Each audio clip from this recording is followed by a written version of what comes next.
अल वसल, एक मोमन का दूसरे पर वसल भी एक हक है। यानी मोमन का मोमन से हर हाल में मुत्तसिल रहना फ़र्ज़ है। चाहे दुख हो या सुख हो, इसका साथ दे और इसे मुसीबत में तन्हा ना छोड़े।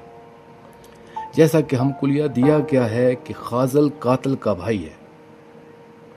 इस दौर में मोमिनीन पर लाजम है कि ज़माना चाहे जितनी मुखालफत करे, अपने मालिक पाक अजरल्लाहु फ़र्ज शरीफ की अताअत से दस्तकश नहीं होना चाहिए। तकैया की चादर लपेट कर और इनकी ज़ात से मुतवस्सल रहे और दिन रात इसकी सोच का मरकज़ इमाम ज़माना अजरल्लाहु फ़र्ज शरीफ की ज़ात पाक को होना चाहिए। इस वक्त तक अपने दीन को दुरुस्त नहीं समझना चाहिए जब तक मालिक पाक अजरल्लाहु फ़र्ज शरीफ के दीदार से आंखें ठंडी न कर ले और इनके वसल की बार बार सआदत हासिल करे और कदम कदम पर रहनुमाई हासिल करे।